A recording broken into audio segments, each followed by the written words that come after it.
Well, thank you so much again for speaking with us. You're welcome. So we're doing a story about the history of Pride, kind of the evolution of it. But first, in your own words, I'd like to hear a bit about your story and journey. My story, I was raised here in the Bay Area in Richmond, California, not Richmond the neighborhood, Richmond the city, which is across the bridge.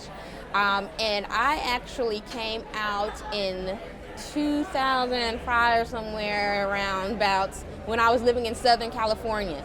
So as a kid, I never really came to Pride as much. I grew up very much in a church, and Sundays is for church.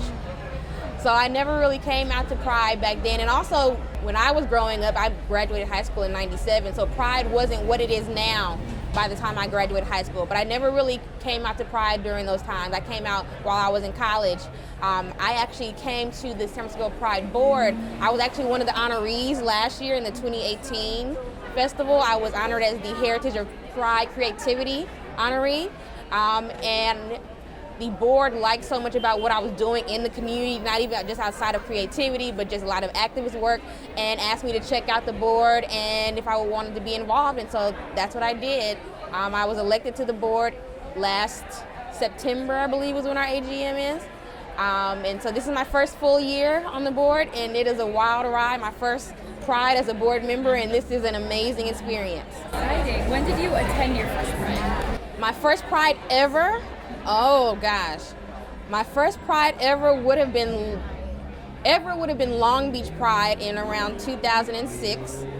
My first San Francisco Pride would have then been when I moved back to the Bay Area in 2013. I've heard that you organized Pride in other cities as well. How did you get involved in that?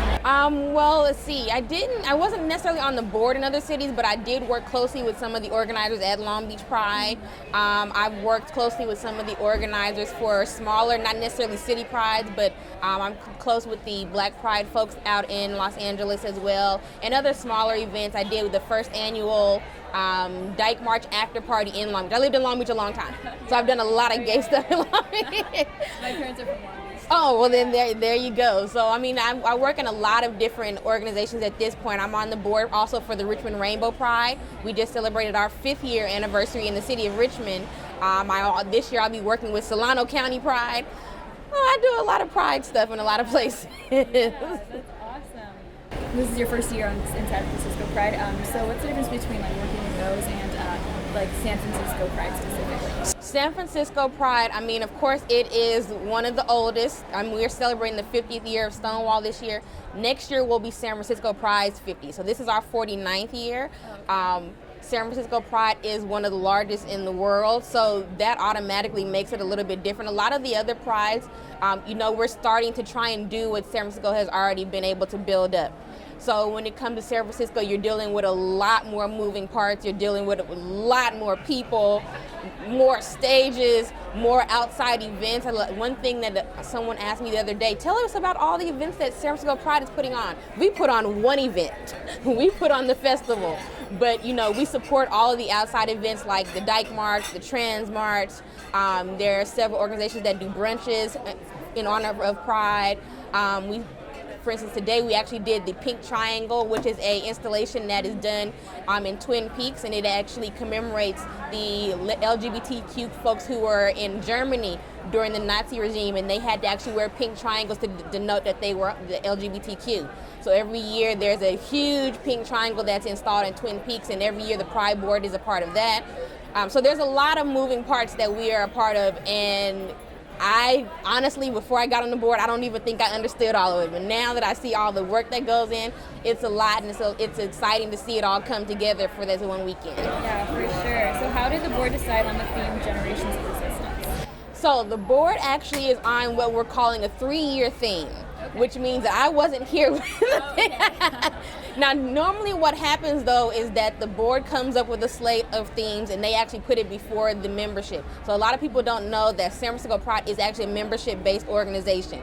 We do actually have, on top of our board meetings each month, we also have membership meetings, and as well as in September, like I said, we have our annual membership meeting when the board members are elected, but that's also normally when the festival theme is voted on by the members. A couple of years ago, the board decided that they wanted to do a 3-pronged theme in order to lead into our 50th.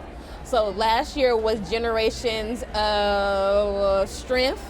This year is Generations of Resistance. Next year was just announced, and it's Generations of Hope. So it's kind of the foundations that lead up to what we're going through, or what we're still seeing from Stonewall 50 years ago. Your first year involved in San Francisco Pride. As an organizer, how do you go about like making sure that QPOC are included and integrated?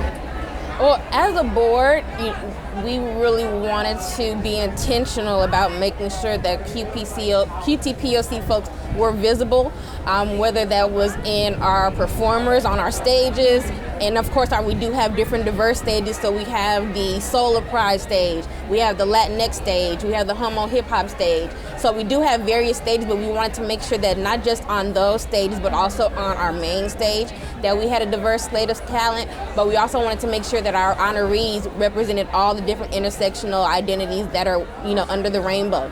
And that's something that we have.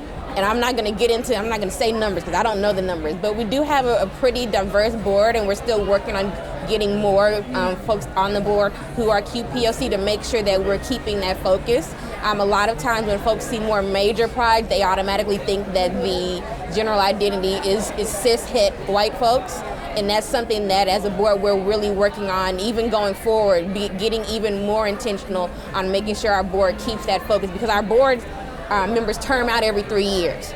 So we want to make sure that as people are terming out, either they're reapplying or we're bringing in more folks. So we want to make sure, continue to be extremely intentional on continuing to do that. Yeah, exactly. I read another article you wrote about a documentary about the history of Pride, I think it was. Yes. That was a couple of years ago. Okay. That was the docuseries When We Rise. That was on ABC. Right, yeah. Yes, that was a very interesting documentary, and I was happy when I watched the documentary that they did include a couple of the Black, queer, and QTPOC folks who are part of the foundation and fabric of Bay Area resistance and LGBTQ rights, but I felt that they could have gone a little bit further. But unfortunately, that's something that we see a lot in documentaries and biographies and films, where a lot of times the QPOC voices are unfortunately erased. So that's why I'm glad that we do have artists, for instance, Cheryl Dunye, who is one of our honorees this year, and that has been her work for the last 20 or 30 years, is making sure that Black lesbians are visible in media and our histories. And that's something that I'm sure that people like Frameline would say that they're working on as well, is trying to make sure that they're getting filmmakers and storytellers who are doing the work of making folks more visible. Yeah, for sure. So going forward with Pride and everything, what are your hopes for the future of Pride? My hopes for the future of Pride, there's so many people who feel like, just like in our neighborhoods, that they've been pushed out of Pride. My hope is to start being a part of creating a space where they feel like they can come back and reclaim Pride. And, that's a hard thing. That takes a lot of work. There's so many different, as I said, moving parts about creating the event, making sure that people are safe, making sure that people are heard, making sure that people are respected. And, as a board, there's only 12 of us, or 13, I can't remember. But we try very hard to hear all these millions of voices and making sure that they're all held. And my hope is that if I can do nothing else, but is making sure that even if we don't always necessarily have the same opinions and the same decisions on certain things, that people can say that I at least made sure that the community's voice was heard in that room when we make decisions. I've seen online that there has been some criticism that Pride's become overly sexualized.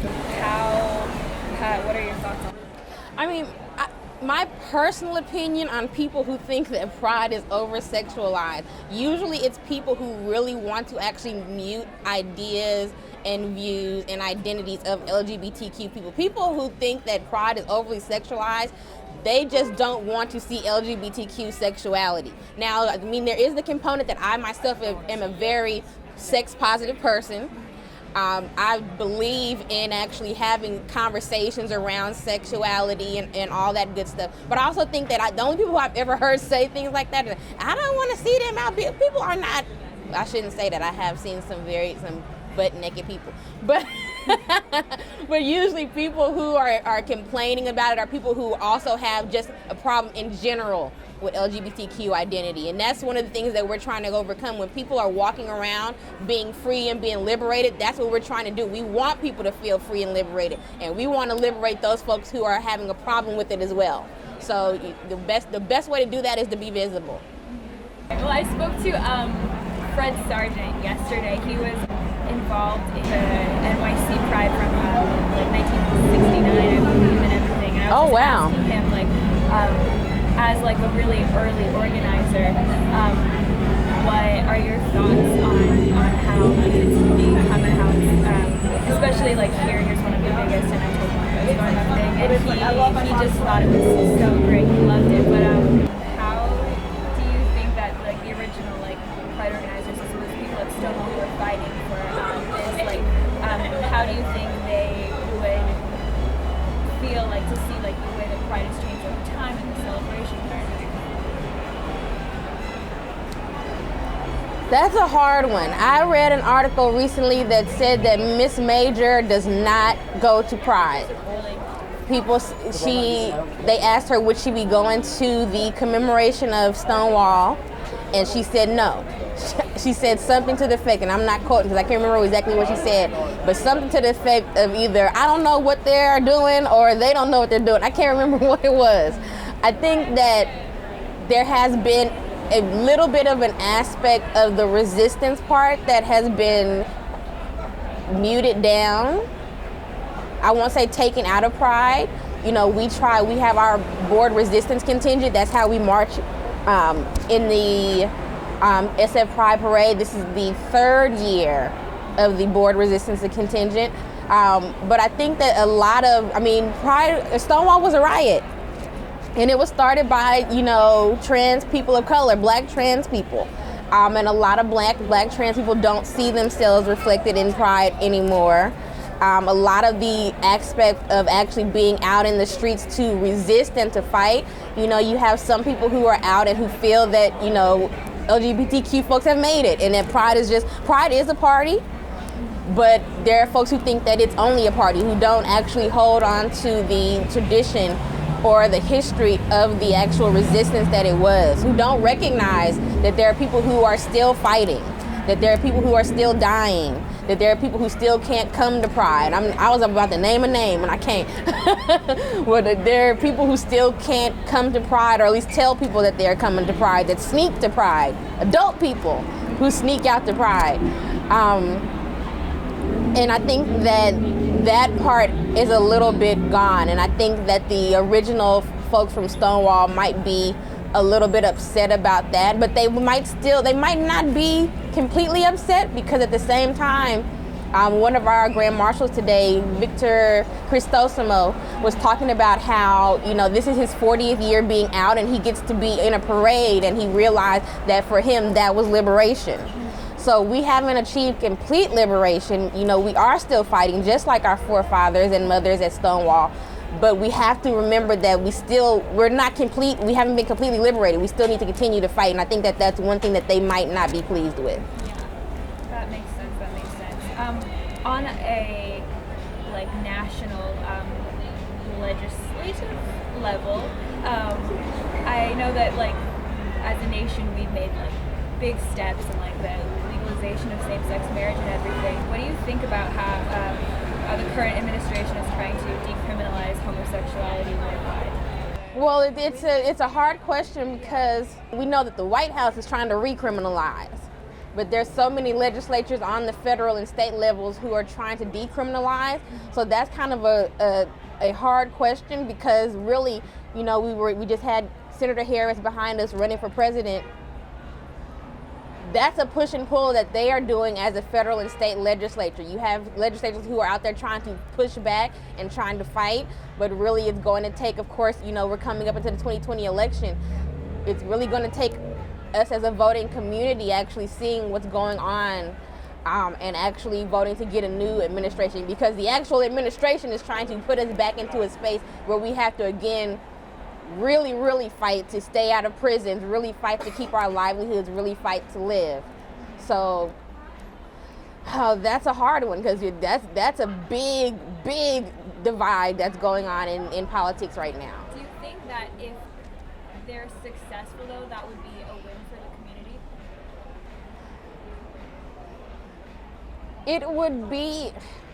Wins are hard because a lot of times when you have wins, like say for instance, we talked about when same-sex marriage was made legal.